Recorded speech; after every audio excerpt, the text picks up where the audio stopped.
a grieving cattle baron, Elias Thorne, his heart a barren landscape mirroring the vast, unforgiving plains that stretched from his solitary ranch house, was cruelly sold a 71-year-old woman, Ada, discarded by a heartless world as a joke bride at a drunken, lamplit auction in the dusty, jeering town, only to discover in her weathered silence an unbroken spirit of perfection that shamed their scorn and awakened his own dormant soul. The laughter of the townsmen, fueled by cheap whiskey and a deeper, uglier malice, had been a raw wound in the already scarred silence of Elias's existence. He'd ridden into Redemption Creek that day seeking supplies, not a spectacle, but the crude auction, a perverse entertainment born of boredom and brutality, had ensnared him. They'd paraded her out, a small, stooped figure in a threadbare shawl, her face a road map of sorrows, her eyes holding a stillness that was either utter defeat or a fortress unbreached. A bride for Thorne, a rancher named Bigsby had bellowed, his face ruddy with drink. Heard he's lonely out there. Needs warming. The suggestion was vile, the intent to humiliate not just the woman, but Elias, whose quiet mourning for his late wife, Martha, had been twisted by local gossip into aloofness, into pride. He'd thrown down a pouch of coin, heavy with more than just gold, heavy with disgust, with a sudden, inexplicable urge to silence the jeers, to shield this unknown woman from the worst of their derision, though he knew his act would be misconstrued, another log on the fire of their mockery. He hadn't looked at her then, not truly. He'd simply stated, his voice like gravel, "She's not for sale anymore," and gestured for her to follow him to his wagon, the laughter chasing them like a pack of coyotes until the last light of Redemption Creek faded behind them, leaving only the vast, indifferent starlight and the creak of the wagon wheels. The journey to his ranch was a study in silence, a heavy, suffocating blanket punctuated only by the rhythmic plod of the horses and the sigh of the wind through the tall grass. Ada sat hunched on the wagon seat, as far from him as she could manage, a small, dark bundle of resilience or perhaps just fear. Elias felt the burn of shame, not for her, but for himself, for the town, for the cruelty that men could so casually inflict. What had he done? He, who had cherished Martha's memory with a fierce, protective tenderness, had now participated, however unwillingly, in this grotesque parody. He glanced at Ada. Her hands, gnarled like ancient roots, were clasped tightly in her lap. Her profile, illuminated faintly by the rising moon, was stark, etched with lines that spoke of hardship, of endurance. He cleared his throat, the sound unnaturally loud in the quiet. "There's a room," he managed, the words clumsy. "Clean."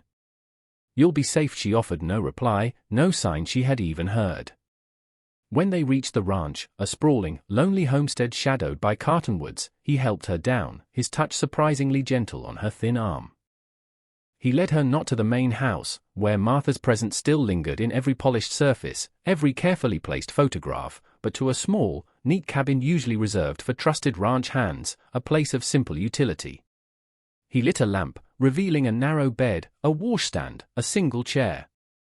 "Food will be brought," he said, his voice still gruff, a defense against the turmoil within him. He expected tears, accusations, pleas. He received only her continued, unnerving silence as she stood, a fragile statue in the center of the small room, her eyes fixed on some point beyond the rough-hewn walls. He retreated, closing the door softly, feeling the weight of her unspoken story press against his ribs, a heavier burden than any winter storm. The men he employed, a handful of taciturn cowhands, watched him from the bunkhouse porch, their curiosity a palpable thing, but none dared voice a question, not to Elias Thorne in this mood. He knew the whispers would begin, fresh fuel for the town's amusement, but a strange resolve was hardening within him, a feeling akin to the stubborn set of his jaw when facing down a blizzard or a rustler. This woman, this Ada, was under his roof. And under his roof, she would be respected. Days bled into weeks. Elias instructed his cook, a stoic Mexican woman named Sophia, to take meals to Ada's cabin. He saw Ada rarely, fleeting glimpses of her sitting on the small porch of the cabin, or walking slowly by the creek that bordered his land, her gaze often distant. She still wore the same threadbare shawl, a pathetic shield against the prairie wind. He found himself noticing small things, the way she carefully tended a patch of wildflowers that had sprung up near her cabin door, coaxing life from the arid soil, the meticulous way she swept her small porch each morning. One afternoon, he saw her struggling to draw water from the well, her movement stiff with age. Without a word, he took the bucket, filled it, and carried it to her cabin. She watched him, her eyes, the color of faded denim, holding a flicker of something unreadable, surprise, perhaps, or suspicion. He merely nodded and left. He started leaving extra firewood neatly stacked by her door. He had Sophia take her a thicker blanket, one of Martha's old ones, soft and warm. He told himself it was simple decency, nothing more. But the truth was, her quiet dignity, her refusal to be broken by the humiliation she had endured, was slowly chipping away at his own hardened exterior. He found himself thinking of Martha, not with the sharp, immediate pain of loss, but with a softer melancholy, wondering what she would have made of this strange situation. Martha, with her kind heart, would have understood. One evening, as a storm gathered, casting bruised shadows across the plains, he saw Ada outside, her face turned to the turbulent sky. He walked over, the wind whipping his coat. "Best get inside," he said, his voice raised over the rising howl. She looked at him then, truly looked at him, and for the first time, he saw not a victim, but a survivor. "Storms pass," she said, her voice surprisingly clear, though raspy from disuse, like an old hinge finally moved. It was the first time she had spoken directly to him beyond a muttered thanks for the water. The words, simple as they were, resonated deep within him. He found a strange comfort in them, a shared understanding of endurance. That night, the wind battered the ranch, but inside Elias Thorne, a different kind of storm was beginning to subside, replaced by a tentative, fragile calm he hadn't felt in years. He realized, with a jolt, that he no longer saw Ada as a symbol of the town's cruelty or a burden he had unwillingly shouldered. He saw a woman. The thaw was slow, like a prairie spring after a long, hard winter. Ada began to speak more, not in long conversations, but in brief, meaningful utterances. She commented on the weather, on the hawks circling overhead, on the taste of Sophia's stew. Elias, in turn, found himself sharing small details of ranch life, the progress of the branding, the health of a newborn calf. He repaired a loose step on her cabin porch. She, in turn, mended a tear in one of his work shirts, the stitches neat and precise, a skill from a long-ago life. He learned, in fragments, of her past, a husband lost to fever decades ago, children scattered by hardship, a life spent on the fringes, always moving, always resilient. She never spoke of the auction, nor did he. It was an unspoken scar they both bore, a shared point of pain that, paradoxically, began to bind them. One day, some of the ranch hands, emboldened by liquor smuggled from town, began to snicker as Ada walked by, making crude remarks just loud enough for her, and Elias, to hear. Before Elias could react, Ada stopped. She turned, her small frame surprisingly erect, and fixed the men with a gaze so steady, so filled with a weary contempt, that their laughter died in their throats. "Shame," she said, her voice quiet but carrying the weight of years. "Shame on you for finding mirth in another's hard road." The men shuffled, suddenly sobered, and mumbled apologies. Elias watched, a slow burn of admiration warming him. She needed no rescuing from words, her own dignity was her shield. Later, he saw her by the creek, and he approached. "They won't trouble you again," he said. She looked at the water, a sliver of sun catching the silver in her hair. "Men like that," she said softly, "their noise is just fear of their own emptiness." He understood. He had lived with his own kind of emptiness for so long. The presence of this quiet, resilient woman was, unexpectedly, beginning to fill it, not with the vibrant colors of his past love for Martha, but with a new, subtle palette of respect, companionship, and a shared, unspoken understanding of survival. One evening, as he sat on his own porch, watching the sunset paint the sky in hues of orange and purple, Ada approached, carrying a small, roughly carved bird. She held it out to him. "For your kindness," she said. It was imperfect, a little lopsided, but it was rendered with care. He took it, his calloused fingers tracing the soft wood. "Thank you, Ada," he said, his voice thick with an emotion he couldn't name. It was more than gratitude. It was a recognition of a bond forged in the most unlikely of circumstances, a bond that felt more real, more substantial, than all the hollow conventions of the world that had tried to break them. The cruel society of Redemption Creek, however, was not so easily dissuaded from its perceived entertainment. Bigsby, the rancher who had orchestrated the shameful auction, still smarted from Elias Thorne's quiet defiance and the loss of what he considered a prime source of mockery. Rumors had trickled back to town, not of abuse or neglect, as some had hoped, but of a strange, quiet accord between the cattle baron and the old woman. This, to minds like Bigsby's, was an even greater affront. It defied their expectations, their crude worldview. One blustery afternoon, as dust devils danced across the plains, Bigsby and a half-dozen of his cronies rode onto Thorne's land, their faces set in expressions of belligerent intent. They found Elias near the corral, mending a fence. Ada was tending her small patch of wildflowers near her cabin, a splash of determined color in the muted landscape. "Thorne!" Bigsby called out, his voice a sneer. "Come to see how your purchase is faring. Or maybe we've come to take back what's rightfully town property, a bit of fun you stole," his men chuckled, spreading out, a clear threat. Elias straightened slowly, his eyes, cold as a winter sky, fixing on Bigsby. "She's not property, Bigsby. And you're trespassing." He didn't reach for the Colt Peacemaker holstered at his hip, not yet, but his stance was a warning. Now, Thorne," Bigsby said, dismounting, his hand suggestively near his own gun. "Don't get prickly. We just think the old woman would be happier back in town." "More company," he leered towards Ada, who had frozen, her hand clutching her shawl. Elias felt a rage, cold and pure, unlike anything he'd felt since Martha's death. It wasn't just protective, it was righteous. "Get off my land," Elias said, his voice a low growl. Now Bigsby laughed. "Or what, Thorne?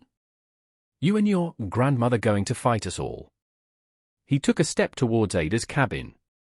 That was when Ada moved. She didn't scream, didn't cower. She picked up the heavy iron watering can she'd been using, its spout dented and worn, and with a surprising swiftness, she swung it with all her might, connecting solidly with the shin of the man closest to her. The man howled, hopping on one foot, his bravado instantly extinguished. The suddenness of her action, her fierce, unexpected defense, startled everyone, even Elias. In that moment of shocked silence, Elias moved, his hand a blur as he drew his Colt. He didn't aim to kill, but the gunshot that cracked the air, kicking up dust inches from Bigsby's boot, was unequivocal. "The next one won't miss," Elias stated, his voice devoid of all emotion save deadly intent. Bigsby's face paled. His men, seeing the look in Thorne's eyes and the unexpected fury in the old woman, suddenly found their courage wanting. They backed away, muttering, helping their groaning companion. Bigsby, his face contorted with fury and humiliation, spat on the ground.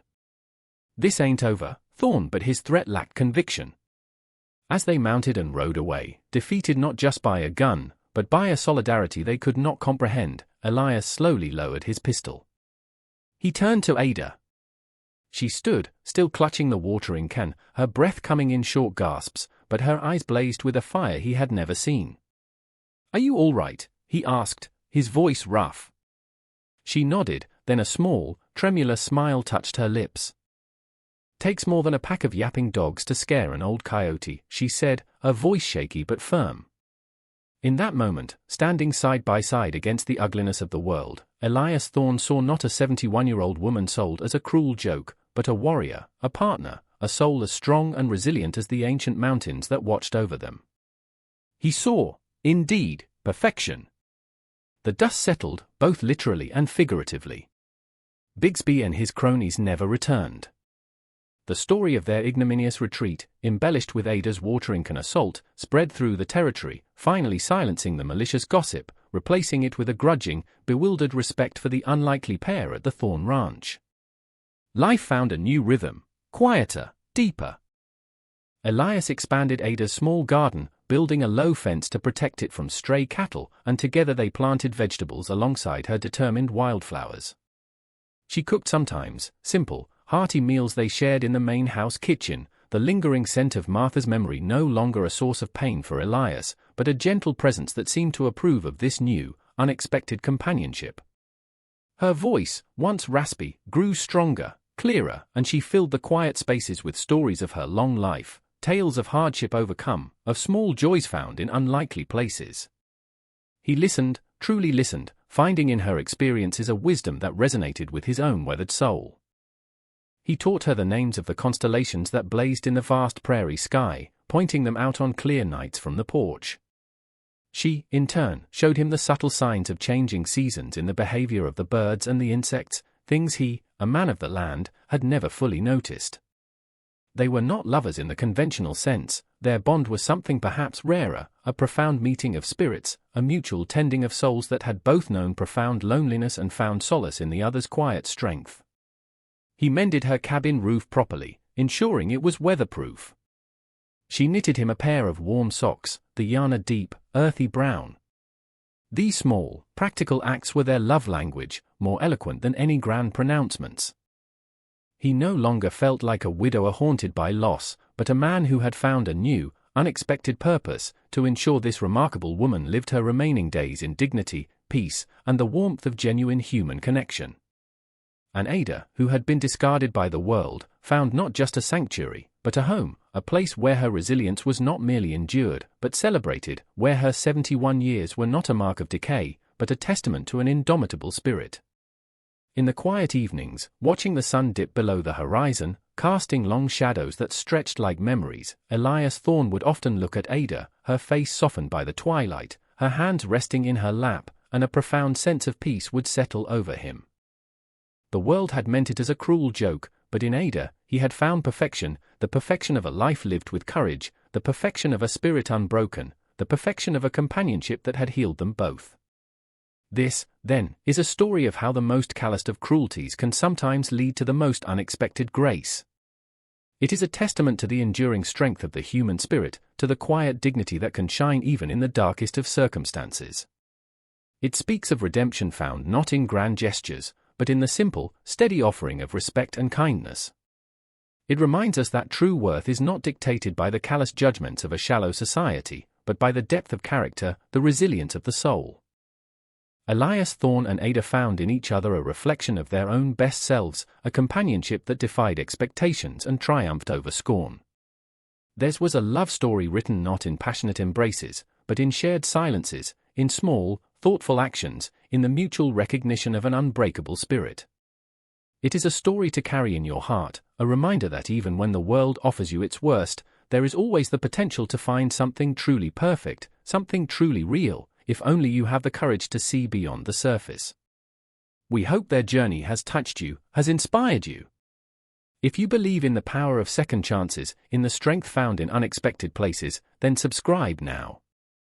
Hit that bell so you don't miss our next story from the heart of the human experience. Join our campfire, share the warmth, and let these tales remind you that hope, like Ada's wildflowers, can bloom even in the most barren of lands. Subscribe and become part of a community that cherishes the enduring power of the human heart.